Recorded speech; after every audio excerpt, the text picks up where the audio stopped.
उषा जी और सरला जी morning walk पर सुबह सुबह एक साथ ही निकलती थी। पर आज सरला जी अकेले ही पार्क में पहुंची।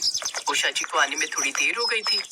तब तक पार्क बाकी लोगों से भर चुका था। सरला जी ने अभी योगा करना शुरू ही किया था कि तभी उषा जी आ जाती। क्या हुआ उषा जी, आज पार्क आने में बहुत देर कर दी। मैंने तो फोन भी मिलाया था पर आपका स्विच ऑफ आ रहा था। लगा आप सो रहे हो इसलिए मैं अकेली ही आ गई। रात को देर से सोए थे क्या? अरे नहीं नहीं, सो तो मैं जल्दी गई थी पर अब क्या बताऊं, वही रोज की किचकिच। अच्छा, इसका मतलब आज फिर बहू से किसी बात पर तू मैं हो गई है। हाँ वही हो गई। मैंने बहू को बोला था कि जब सुनील काम पर जाए तो मेरे मोबाइल के चार्जर की लीड वो नहीं ले आएगा। और सबको अपने मोबाइल फोन से मतलब है। मेरा फोन पुराना है, उसका चार्जर चाहे कितना भी पुराना हो जाए, पर मजाल है कोई बदल कर ला दे। बस उसे अपने फोन का स्क्रीन गार्ड तो याद रहा, पर मेरे मोबाइल के चार्जर की लीड मंगवाना भूल गई। बार बार लीड को टेप से चिपकाकर मैं इस्तेमाल कर रही थी। आज सुबह उस लीड का भी अंत हो गया। इसी बात पर मेरी अपनी बहू से सुबह सुबह बहस हो गई। ये देखो, कल शाम से मेरा फोन बंद पड़ा है, मिलेगा कैसे? स्विच ऑफ तो आना ही है। अरे इसमें इतना टेंशन लेने वाली कोई बात नहीं है। मैं अपना मोबाइल और चार्जर लेकर आई हूँ। वहाँ सामने वाली चाय की दुकान पर बैठेंगे, तुम वहीं थोड़ी देर मोबाइल चार्ज कर लेना। पर इससे मेरी समस्या हल नहीं होने वाली। और तुम बताओ कैसी हो? कल रात को खाना ठीक से खाया या नहीं? हाँ खा लिया था, पर इनकी शुगर थोड़ी बढ़ी हुई थी। इस वजह से रात को अचानक डॉक्टर के पास ले गए। वही बहू बोलने लगी कि रात को नींद खराब कर दी हमने उनकी। खैर, डॉक्टर ने दवाई दी थी तो शुगर कंट्रोल हो गई थी। अब घर पर आराम कर रहे हैं। सोचा थोड़ी देर वॉक कर लूंगी तो मन ठीक हो जाएगा। सरला जी और उषा जी आपस में अपनी अपनी परेशानी एक दूसरे से बांट ही रही थी कि तभी वहां से श्रीमती टंडन रनिंग करती हुई निकलती है। श्रीमती टंडन बहुत खुशमिजाज रहने वाली महिला थी। उनके चेहरे को देखकर ऐसा लगता था कि मानो वो बहुत खुश रहती है और उनकी लाइफ में कोई प्रॉब्लम नहीं है। और ऐसा वहाँ पार्क में बहुत से लोग सोचा करते थे। और ऐसी सोच सरला जी और उषा जी की भी थी। Good morning Sarla ji. Good morning Usha ji. Good morning. Good morning.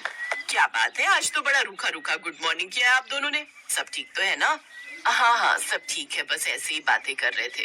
ओह अच्छा अच्छा, चलो मैं वहाँ जॉगिंग करती हूँ, आप दोनों भी आ जाओ। श्रीमती टंडन जॉगिंग करने के लिए चली जाती है। उनके जाने के बाद सरला जी और उषा जी आपस में बातें करने लगती हैं, जिनमें एक और लेडी आकर शामिल हो जाती है। कुछ भी कहो, श्रीमती टंडन को देखकर ऐसा लगता है कि इन्हें तो कोई तकलीफ ही नहीं है। पर एक खामी है हमारे घर में, तो जब देखो किसी न किसी बात को लेकर पंचायत चलती रहती है। सुबह ही मेरी जेठानी के साथ मेरा झगड़ा हो गया। आंटी जी, मेरे बेटे के नंबर थोड़े ज्यादा क्या आ गए। मुझसे कहती है कि वो घर का काम नहीं करेगी। उसका बेटा पढ़ता नहीं है क्योंकि वो घर के कामों में लगी रहती है। अरे अब कोई उसे समझाए कि घर के काम तो मैं भी करती हूँ। मेरा बेटा तो फिर भी अच्छे नंबर लेकर आया है। ये सब बहाना है घर के कामों से जी चुराने का। मैंने भी फैसला कर लिया है कि अब हम दोनों देवरानी जेठानी अलग हो जाएंगे और सुकून की जिंदगी जिएंगे। हाँ और क्या, सही है। जब आपस में नहीं बन रही तो अलग हो जाओ। श्रीमती टंडन, सच में मुझे भी उनको देखकर कुछ ऐसा ही लगता है कि वो सचमुच बहुत बढ़िया जिंदगी जी रही हैं।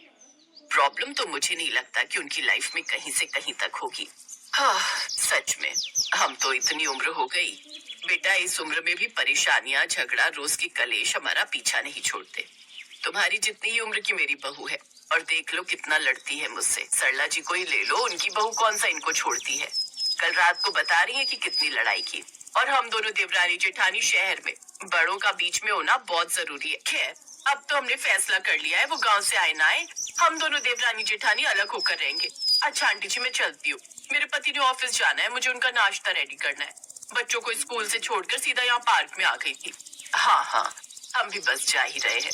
चलो उषा, सामने चाय की दुकान से थोड़ी चाय भी पी लेंगे और तुम्हारा फोन भी चार्ज हो जाएगा। उसके बाद सरला जी और उषा जी दोनों पार्क के सामने बनी एक चाय की दुकान पर बैठ जाती हैं। तभी तेज बारिश आनी शुरू हो जाती है।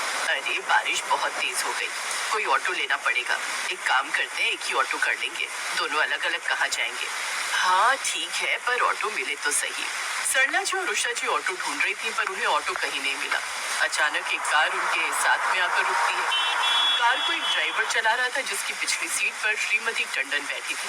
सरला जी, उषा जी, आइए मेरी गाड़ी में बैठ जाइए, मैं आपको घर तक छोड़ देती हूँ। मैं घर ही जा रही हूँ। बारिश बहुत तेज है, अभी सड़कों पर पानी भर जाएगा तो आपका जाना मुश्किल हो जाएगा। कैसे करें, या तो बैठ ही जाते हैं। मुझे नहीं लगता कि हमें कोई ऑटो या रिक्शा मिलेगा। हाँ जी ठीक है, ऐसा ही करना पड़ेगा, और कोई साधन दिखाई नहीं दे रहा। सरला जी और उषा जी दोनों श्रीमती टंडन की कार में बैठ जाती हैं। श्रीमती टंडन सरला जी और उषा जी को अपने घर चाय पीने के लिए कहती हैं। बारिश ज्यादा तेज थी, सड़कों पर पानी भी भर गया था। इस वजह से सरला जी और उषा जी चाय की बात मान लेती हैं। श्रीमती टंडन उन्हें अपने घर लेकर जाती है। श्रीमती टंडन बहुत पैसे वाली थी, पर पैसा दुनिया की सारी खुशियां नहीं दे सकता। ये बात उस दिन साबित हो गई जब सरला जी और उषा जी ने श्रीमती टंडन के चेहरे की हंसी के पीछे छिपा हुआ दुख देखा। मम्मी कितनी देर से आपका फोन मिला रहा था, आप कहाँ रह गए थे?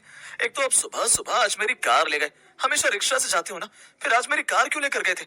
आपको पता था कि मुझे ऑफिस टाइम पर जाना था। ऊपर से आपको पता है ना, मैं पापा को बिल्कुल भी नहीं संभाल सकता। मेरे पास इतना टाइम नहीं होता।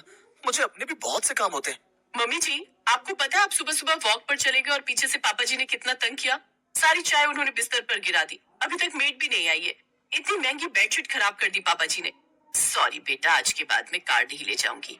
बाकी टेंशन मत लो, मैं अभी देखती हूँ। आज मेरे साथ 2 मेहमान आई हैं, थोड़ा धीरे बोलो वरना वो सब सुन लेंगे। सरला जी और उषा जी श्रीमती टंडन और उनके बहू बेटे की सारी बातें सुन चुके थे। श्रीमती टंडन एक व्हीलचेयर लेकर एक छोटे से कमरे में जाती है। सरला जी और उषा जी श्रीमती टंडन के पीछे पीछे उसी कमरे में पहुंच जाती हैं। ये मेरे पति हैं, मिस्टर टंडन। कुछ साल पहले एक एक्सीडेंट में इनकी दोनों टांगे खराब हो गई थी। तब से ये चल फिर नहीं पाते। डॉक्टर का कहना है कि उम्र के साथ साथ इनका शरीर बहुत कमजोर हो गया है, इसलिए ये कभी चल नहीं पाएंगे। उमा, तुम फिर अपनी आंखों में आंसू लाई। मेरी उमा हमेशा हंसती हुई अच्छी लगती है। सॉरी उमा, हाथ से चाय का प्याला फिसल गया, बिस्तर पर सारी चाय गिर गई। कोई बात नहीं। देखिए, ये मेरी सहेलियां हैं। मैं जब मॉर्निंग वॉक के लिए जाती हूँ, ये दोनों वहीं मेरे साथ होती हैं। ये है सरला जी और ये है उषा जी। मैं हम सब के लिए चाय बना कर लाती हूँ, उसके बाद मैं आपको बाहर वॉक पर ले जाऊंगी। उस दिन सरला जी और उषा जी को एहसास हुआ कि हर हंसते हुए चेहरे के पीछे क्या दुख छिपा है, ये कोई नहीं पहचान सकता। पर हर हाल में खुश रहना संभव हो सकता है। ये बात श्रीमती टंडन को देखकर सरला जी और उषा जी को समझ में आ गई थी। उसी दिन उषा जी अपने लिए फोन की दुकान से नया चार्जर और नई लीड खरीद कर लेकर जाती है। इधर सरला जी ने भी अपने बेटा बहू से किसी बात की आस करना छोड़ दिया। वे खुद ही अपने पति का ख्याल रखने लगी ताकि किसी को कोई तकलीफ ना हो, और बस छोटे छोटे झगड़े अपने आप खत्म हो गए, क्योंकि उम्मीदें खत्म हो गई थी। हर किसी के जीवन की कोई ना कोई परेशानी जरूर होती है, और जब तक जीवन है तब तक सुख और दुख हमेशा हमारे साथ ही चलते रहे।